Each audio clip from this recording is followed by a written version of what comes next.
Kiai Haji Abdul Latif Busrah atau kerap disapa Anangguru Parappe, adalah seorang ulama dari Provinsi Sulawesi Barat berdarah Mandar Campalagian dan Selayar. Meski lahir di Masalembu Madura Sumeneb Jawa Timur, tetapi ia telah menghabiskan masa mudanya belajar pada ulama-ulama besar fikih di Campalagian Kabupaten Polewali Mandar, Provinsi Sulawesi Barat. Kiai Haji Abdul Latif Busrah saat ini adalah Ketua Dewan Pembina Majelis Ulama Indonesia Provinsi Sulawesi Barat dan pendiri sekaligus pengasuh Pondok Pesantren Salafiyah Parappe. Sebuah pondok pesantren salaf yang terletak di Desa Parappe Campalagian Polewali Mandar berhaluan Aswaja, ala Nahdlatul Ulama, termasyhur dan terbesar di Provinsi Sulawesi Barat. Berikut biografi lengkapnya. Kiai Haji Abdul Latif Busrah lahir pada tanggal 31 Desember tahun 1943 di Pulau Masalembu Madura, Jawa Timur. Saat kecil, ia belajar bahasa Arab pertama kali pada Kiai Haji Syahid dari Madura. Lalu mengaji Nahwu Shorof kepada Kiai Haji Mustafa, seorang ulama di Pulau Masalembu, murid dari Kiai Haji Asad Harun, atau yang lebih dikenal dengan nama Puaji Daeng Majene. Guru saya dari Madura, itu yang pertama guru saya Madura, itu belajar bahasa Arab. Baru kedua pada tahun 53, itu Haji Mustafa dari Sombah, Majene, itu tadi Masalembu. Kemudian tahun 50 beliau ini meninggal. Lalu tahun 54 saya pindah ke Pulau Masakambing.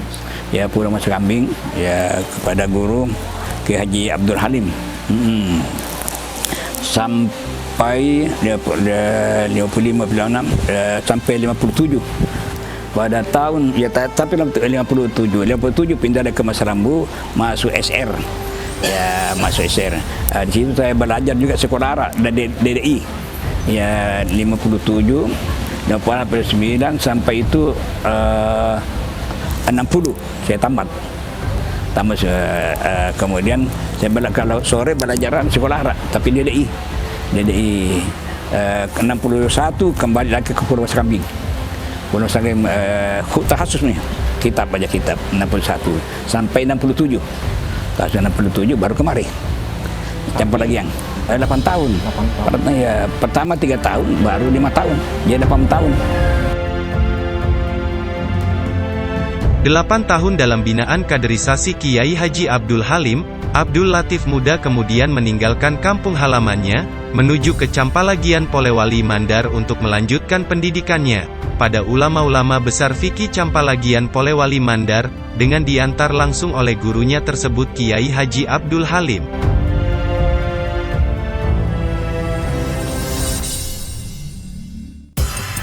Kiai Haji Abdul Latif Busrah bersama gurunya Kiai Haji Abdul Halim, tiba di Campalagian diperkirakan 1 Muharram 1387 Hijriah, bertepatan dengan tanggal 11 April tahun 1967 Masehi, atau sepekan setelah terjadinya gempa bumi dan tsunami Campalagian Polewali Mandar.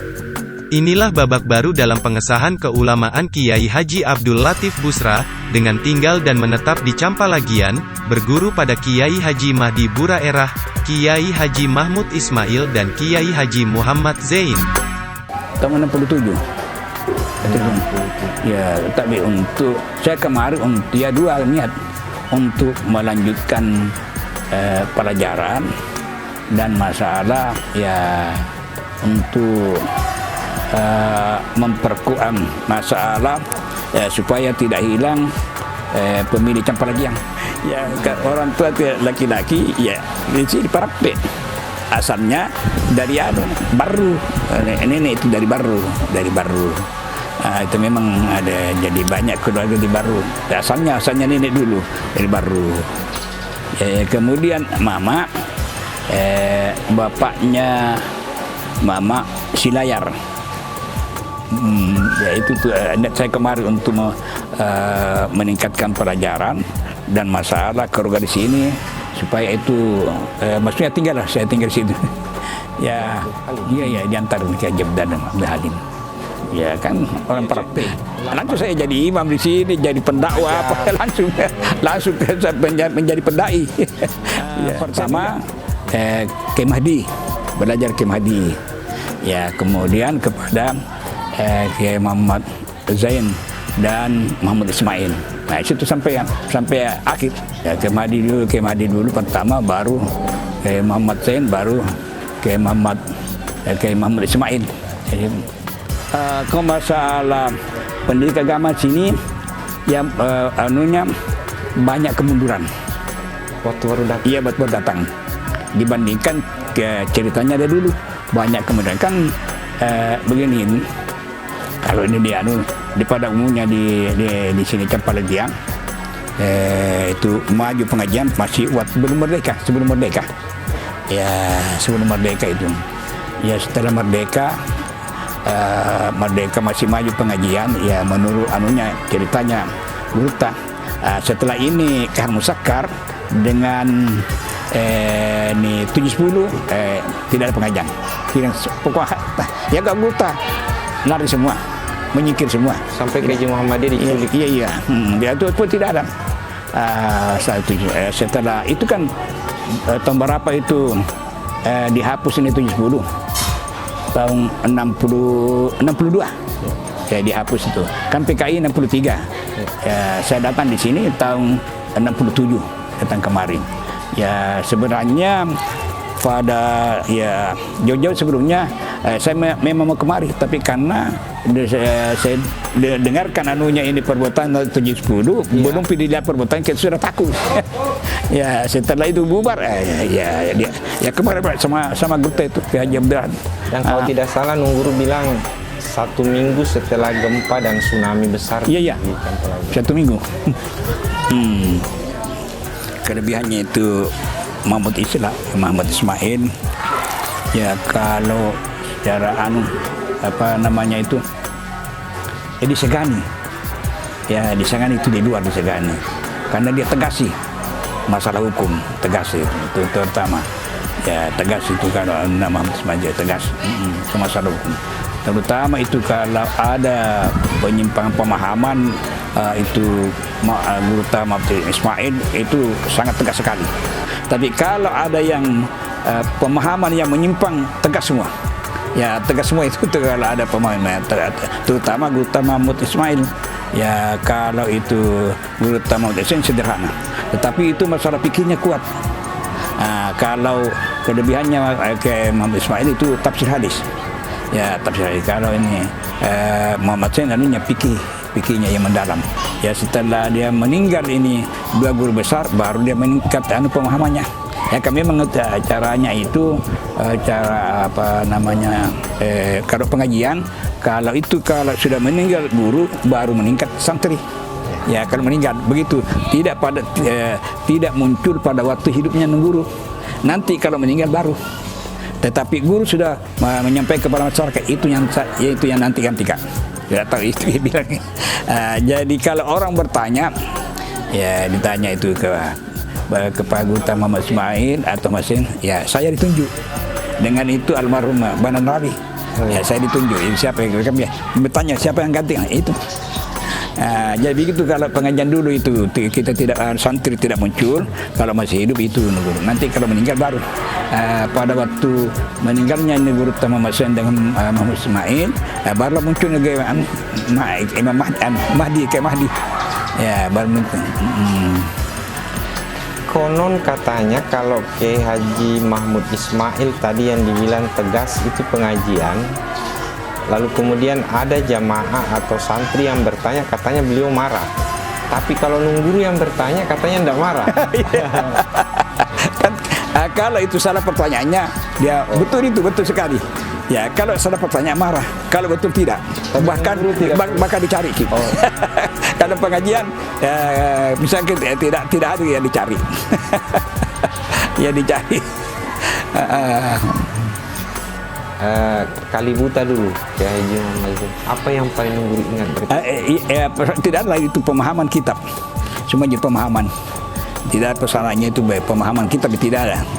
Ya memang itu kuncinya dalam pendidikan adalah pemahaman. Itu satu kunci pemahaman. Baru yang selalu dipesankan itu masalah itu pokoknya itu nausarap. Nausarap selalu dipesankan itu nausarapnya. Terutama ini pokoknya itu nausarapnya. Kalau Mahmud Ismail? Kalau Mahmud Ismail? Tidak. Ya, masalah hukum-hukum cuma tentang hukum. Yang paling persoalannya itu nausarap ini utama Muhammad Zain itu yang sering dipesankan. Ya, itu. Pesan apa yang paling Nung Guru ingat 8 tahun bersama beliau? Pesannya itu memperbanyak kitab. Ya, maka saya sebelum kemari, memang kitab kemari itu pesanannya. Maka kami memang ke kitab. Ya, apa soalnya? Kalau banyak kitab semua kau pelajari, maka kau pelajari itu. Sehingga itu ada saya salah berikan itu pesan salah itu. Itu mau gini, maksudnya mau gini itu pikir. Tahu-tahu saya tidak sebutkan kebanyak macamnya begini, hanya saya mengambil pesan begini. Kemudian itu yang kusuruh itu mungkin lebih. Saya buka-buka, untuk apa ini?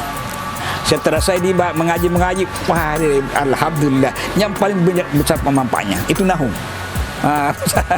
Mungkin lebih, padahal saya makan pesangka menurut Kiai Haji Abdul Halim itu mungkin, tapi lupa namanya mungkin apa itu pikir. Jadi saya berpesan mungkin saja, ya mungkin Nabi saya buka, mau apa ini kitab? mau tidak mengerti. Setelah saya belajar, wah banyak sekali manfaatnya. Itu mungkin Nabi.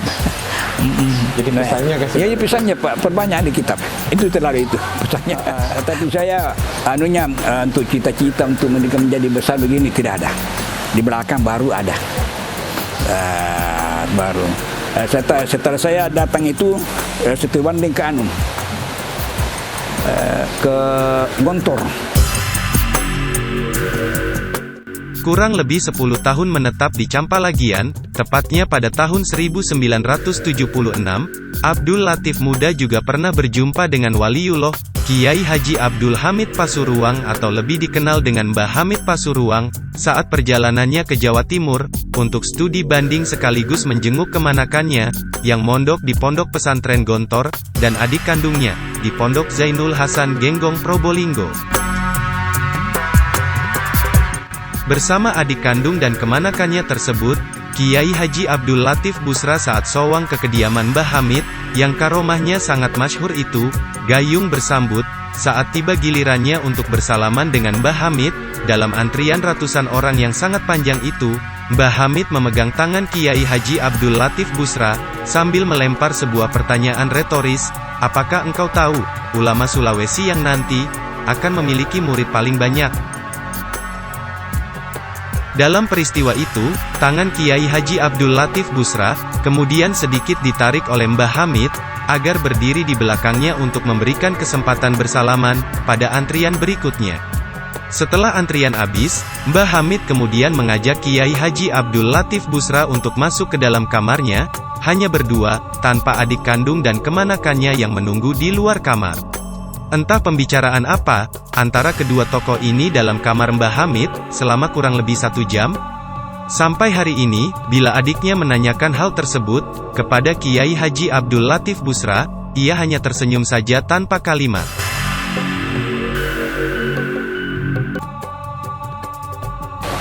Di situ, besar semangatku. Kita melihat cara Ibu Gontor. Jadi saya berdoa, Allah, mudah-mudahan saya bisa mendirikan pesantren di Pasairan. Itu begitu di Pasairan. Dalam penelusuran silsilah sanad ulama Campalagian, khususnya dalam bidang ilmu fikih mazhab Syafi'i yang bersambung kepada Rasulullah, tokoh kuncinya adalah sosok Kiai Haji Arsyad Madap Pungan, dan Syekh Hasan Al-Yamani, putra dari Syekh Said Al-Yamani.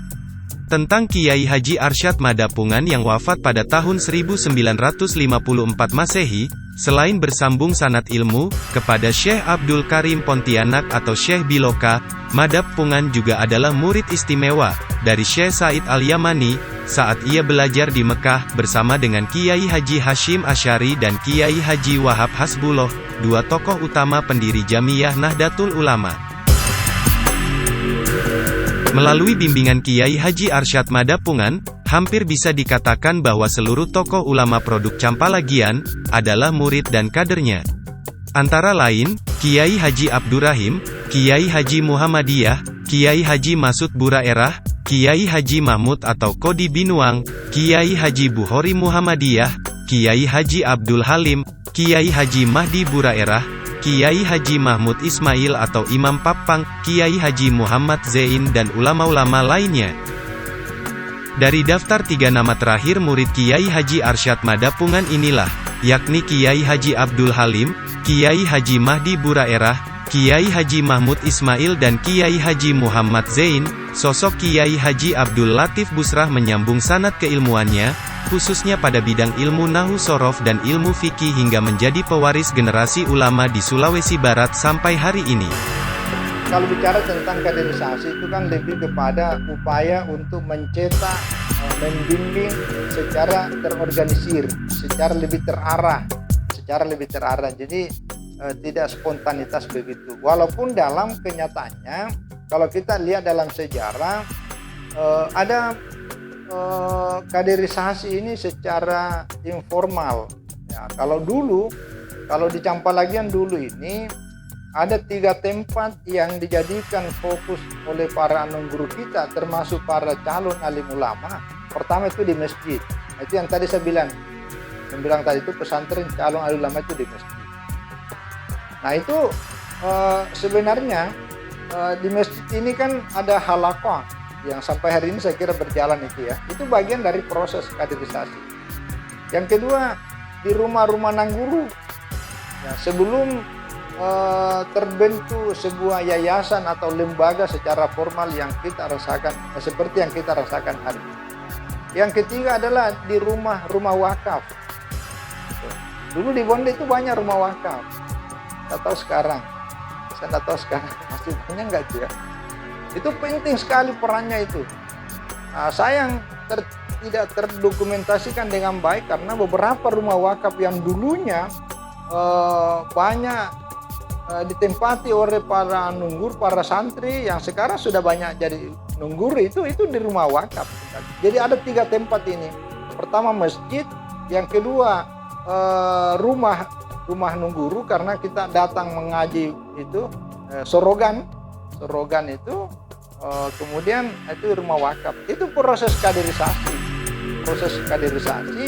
Kemudian ditambah dengan pemberian amanah dan tugas oleh nangguru kepada para santrinya untuk ceramah, untuk menjadi imam, untuk menjadi khatib, untuk dikirim ke berbagai tempat. Ini bagian dari proses kaderisasi dan ini berjalan cukup lama.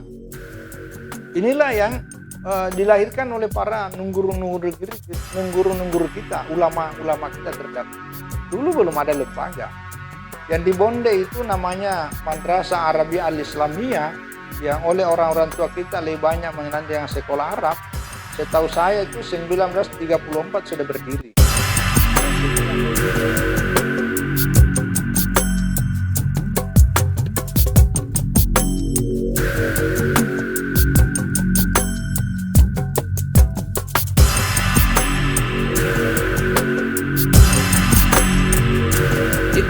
Alim semuanya ulama-ulama Mekah mengajar di sana, mengarang kitab berbahasa Arab di Mekah, tetapi asal mereka itu dari Nusantara. Nah, di antara kawan dekat Kiai Abdul Wahab Hasbullah yang di Mekah itu ada ulama dari Sulawesi yang kemudian menjadi salah satu paku aswaja di Sulawesi. Namanya adalah Syekh Arsyad Madapungan. Jadi salah satu basis utama aswaja di Sulawesi itu selain Makassar itu di Mandar. Ada namanya Syekh Arsyad Madapungan, itu Qadi di Campalagian. Campalagian itu salah satu kita katakan sebagai Madinatul Ulama di Sulawesi, khususnya Sulawesi bagian barat. Pada tahun 1926 ketika huru-hara Wahabi itu ada banyak sekali ulama Hijaz yang eksil ke Nusantara. Di antaranya adalah guru Kiai Wahab Hasbullah, yaitu Sayyid Sa'id bin Muhammad Al-Yamani atau Sayyid Sa'id Yamani bersama 2 orang putranya, yaitu Sayyid Hasan Yamani dan juga Muhammad Ali Al-Yamani. Muhammad Ali atau Muhammad Soleh, pokoknya antara 2 ini, anak beliau kan banyak. itu singgah di Surabaya. Di Surabaya disambut oleh Ki Fakih Mas Kumambang, Ki Haji Hasyim Asy'ari menyambut, termasuk Ki Haji Waqasdullah menyambut. Lalu beliau itu mukim lama di Mandar. Di Mandar ini di Campalagian. Yang ditemui adalah muridnya, yaitu Arsyad Madapung.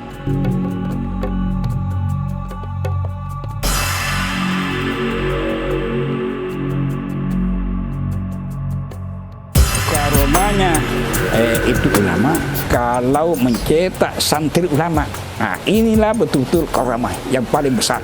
Ya kan ini al ulama wasul anbiya'i. Itulah. Ya kan ada itu memang perbuatan itu yang ganjil-ganjil, apa itu ya ganjil, karamah juga. Jadi bisa juga ada karamah ganjil-ganjil tidak ulama. Tapi itu karamah sekalipun tidak ulama ada timbul karena dari keikhlasan. Begitu juga ulama mengajar kalau betul-betul ikhlas pasti ada penggantinya.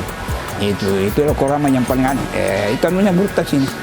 Karamah yang paling besar adalah kalau dia ada santri jadi ulama, itulah karamah yang paling besar.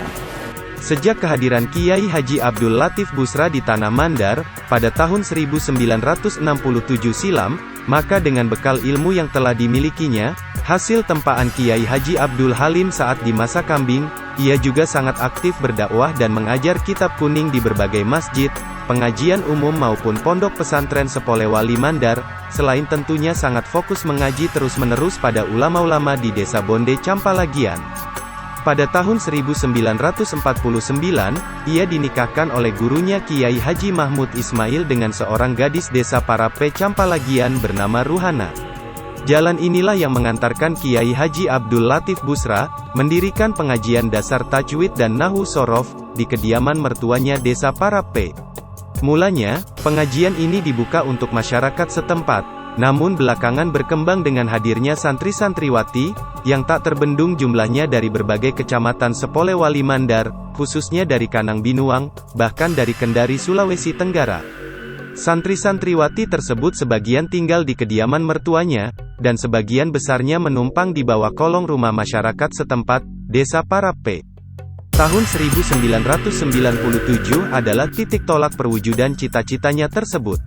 Dibantu oleh keluarga dan murid-murid seniornya, dari berbagai daerah sesulsel kala itu, yang menetap mengaji di kediamannya, maupun di bawah kolong rumah masyarakat Desa Parape, ia kemudian mendirikan sebuah yayasan, bernama Yayasan As-Salafi Parape, yang saat ini berkembang pesat, menaungi pondok pesantren Salafiyah Parape dari tingkat ula setara SD, hingga perguruan tinggi, yakni Mahat Ali Al-Latifiyah Salafiyah Parape, dengan ribuan santri, dari berbagai provinsi di Indonesia.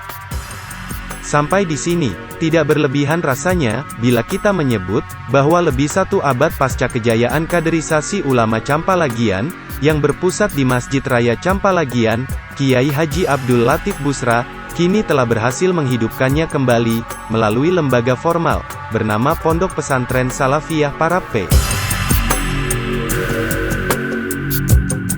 Sulit untuk tidak mengatakan, bahwa Kiai Haji Abdul Latif Busra, hidup untuk kitab kuning.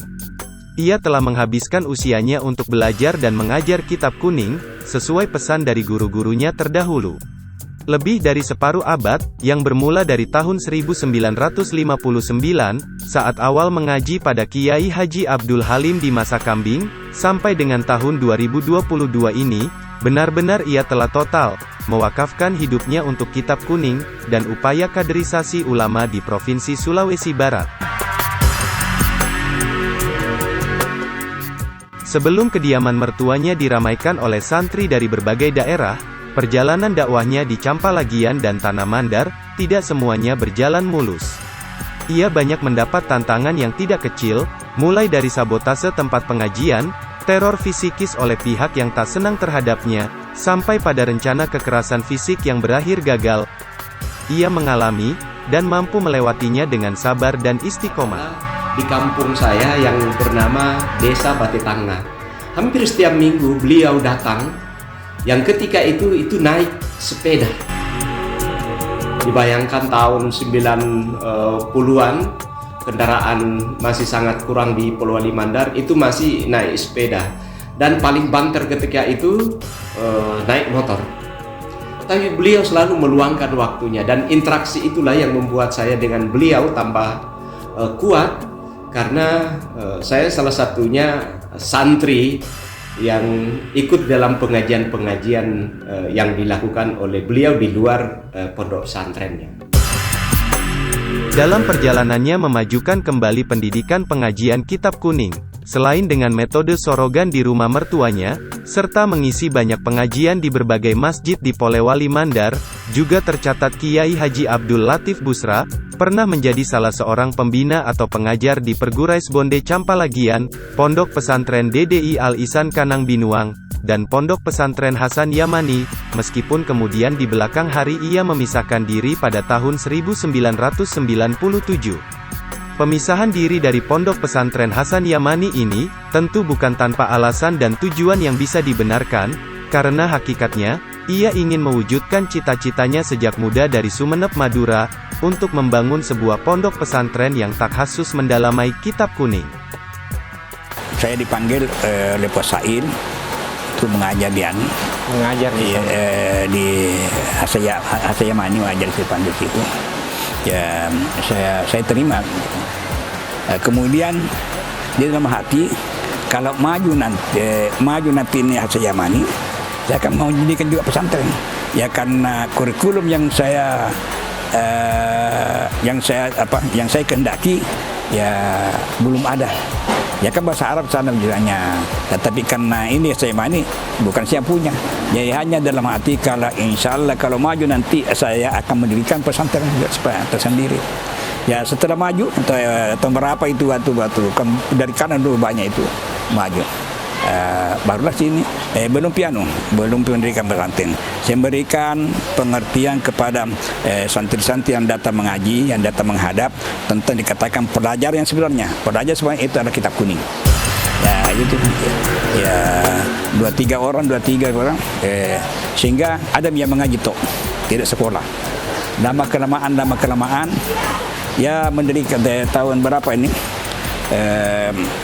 Tahun 97 ya sebetulnya mendirikan sini, tapi belum terdaftar.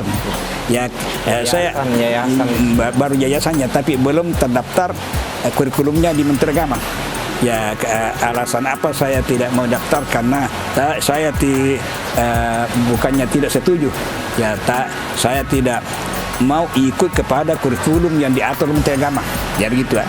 Karena kenapa di sana bukan Kitab Kuning. Ya jadi saya tidak daftar. Setelah Gus Dur itu menyusun kurikulum persis dengan saya. Katanya itu masalah agamanya diserahkan kepada pondok umumnya sama persis sama dengan saya meletakkan itu. Jadi situ langsung saya sampai ada tertulis di situ meja anak aku baca-baca. Siapa yang susun anak? Kukira itu anak yang susun. Maka itu yang Menteri Agama. Kalau begitu saya mau masuk. Mendaftar. Kementerian Agama. Ya, itu di masanya Gus Dur. Ya, Gus Dur, tapi waktu Gus Dur itu kan Gus Dur setelah ada nama As-Salafiyah baru itu. As-Salafiyah. Nama As-Salafiyah setelah Gus Dur. Jadi kemudian berjalan. Ya beberapa anak-anak pergi kuliah. Belum bisa baca Kitab Kuning. Jadi saya bilang kalau begini masih tipis harapan. Pondok ini masih tipis harapan. Jadi saya itu merencana sama dengan di Jawa itu muadalah. Yang muadalah itu sendiri, tiada bukan dari Menteri Agama itu sendiri. Kemudian ya muadalah kan diakui oleh pemerintah, diakui ijazahnya. Ya karena persyaratannya pada itu muadalah yaitu 300 santri, ada asrama, ada masjidnya, ada kayaknya tinggal itu. Ya sementara diurus datang itu dari pusat. Ya menawarkan itu PDF. Ya kurikulumnya sama. Ya saya bilang kalau begini ini yang ditunggu ini. Tetapi kapan saya dirubah saya keluar. Eksistensi Pondok Pesantren Salafiyah Parape, dengan segala pencapaiannya saat ini, ternyata hal tersebut menjadi inspirasi baru bagi banyak pihak, khususnya pada murid-murid Kiai Haji Abdul Latif Busra, untuk juga mendirikan pondok pesantren berbasis Kitab Kuning lainnya di Provinsi Sulawesi Barat. 9 pondok pesantren itu diantaranya adalah Pondok Pesantren Arisalah Batetangga Kanang Binuang Sulawesi Barat, Pondok Pesantren Jareje Pambusuang Polman Sulawesi Barat, Pondok Pesantren Nahdlatul Ummah Saleko Binuang Polman Sulawesi Barat, Pondok Pesantren Pumbejagi Tutar Polman Sulawesi Barat, Pondok Pesantren Salafiyah Karosa Kabupaten Mamuju Tengah Sulawesi Barat, Pondok Pesantren Salafiyah Kabupaten Mamasa Sulawesi Barat, Pondok Pesantren Al-Mubarak Kabupaten Maros Sulawesi Selatan, Pondok Pesantren Salafiyah Pulau Rajuni Selayar Sulawesi Selatan, dan Pondok Pesantren Miftahul Ulum Ongko Campalagian Sulawesi Barat. Pada perkembangan selanjutnya, Pondok Pesantren Salafiyah Parape, dengan ciri khas kitab kuningnya, ternyata juga menginspirasi banyak pesantren lainnya, bukan hanya di Sulawesi Barat secara khusus, namun juga berdampak pada dataran Pulau Sulawesi secara umum, untuk memberikan penguatan pembelajaran kitab kuning dalam pembelajaran pesantren mereka. Hal tersebut dibuktikan, dengan banyaknya permintaan guru tugas, dari berbagai pondok pesantren lainnya, pada Pondok Pesantren Salafiyah Parape. Jadi beliau ketika kita meminta keberkahan sama beliau, salah satunya mohon berkah supaya menjadi bagian dari pondok pesantren kami mau dirikan pondok pesantren, bahasa itu yang kami sampaikan kepada dia ketika sowan ke beliau. Beliau menyatakan, sudah nak, kau bikin pondok pesantren, gurunya, pembinaannya, saya yang akan backup itu. Nah, yang menarik ini karena beliau kalau dari sisi manajemen organisasi, apalagi kalau bicara ekonomi kaitan dengan ini, tentu dia akan mengatakan, oke, saya mau, tapi itu menjadi cabangnya Pondok Pesantren Salafiyah. Kalau ini, itu tidak. Justru beliau menyatakan, silakan bikin, silakan buat, manajemennya antum, tetapi gurunya dan konsep pengajarannya itu dari kami, dan insya Allah kami backup secara penuh. Dan itu yang terjadi. Salah satunya adalah di pondok pesantren yang kebetulan baru saya dirikan tanggal 2 bulan 4 tahun 2022 ini. Bahkan beliau secara langsung datang melakukan peletakan batu pertama dan mengatakan bahwa ini pondok saya. Jadi saya kumpulkan semua. Ya kan saya 4 ulama itu saya gitu ya. Pertama di sini ya cara itu pokoknya di sini untuk pendalaman kitab kuning. Kemudian masalah pendidikan untuk mengembangkan luas guru tambah dalek. Kemudian masalah disiplin di Jawa, disiplin. Ya, kemudian keyakinan Malapio. Itu saya ambil semuanya. Itu caranya juga guru tambah dalek memperluas itu mengutus santri-santri keluar. Berdasarkan data yang ada, total terdapat 33 pondok pesantren, yang tersebar di Sulawesi Barat, Sulawesi Selatan, Sulawesi Tengah bahkan Kalimantan, yang pada tahun 2022 ini, yang mendapatkan jasa guru tugas, dari santri Pondok Pesantren Salafiyah Parape. Alasan tidak lain, ini bagaimana kitab kuning akan tersebar. Nah itu. Karena apa, kalau kita kuning betul-betul yang menjadi dasar negara, maka negara itu kan kuat. Saya ingin menjelaskan sedikit tentang seorang figur, tokoh, dan ulama Mandar yang karismatik yang kami miliki di Provinsi Sulawesi Barat, yang bernama Kiai Haji Abdul Latif Busra. Perkenalan saya sama beliau diawali tahun 1997 ketika saya berposisi sebagai Kepala Seksi Pendidikan Keagamaan dan Pondok Pesantren di Departemen Agama Kabupaten Polewali Mandar ketika itu. Saya sangat terkesima dengan pertemuan pertama saya karena beliau ini sudah memiliki santri ketika itu kurang lebih 300-an, tetapi tempat tinggal dan pondokannya itu begitu sangat sederhana. Santri mondok di pondok pesantren ini itu bukan karena fasilitas, tapi betul-betul karena melihat keilmuan dari anang guru kita, Kiai Haji Abdul Latif Busra.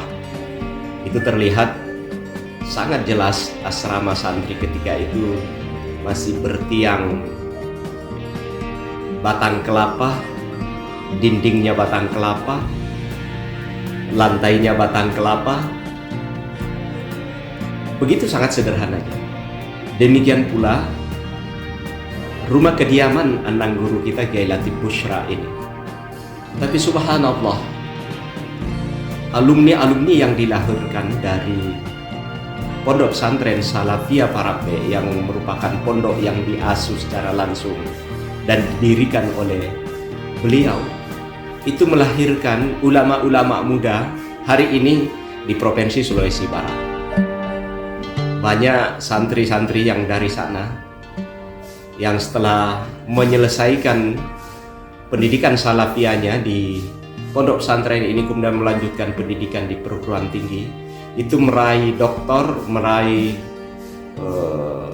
predikat pendidikan dengan predikat cum laude, dan langsung memegang posisi di dalam masyarakat sebagai orang-orang yang punya kompetensi untuk memberi fatwa atau minimal memberi pendapat keagamaan terhadap sesuatu.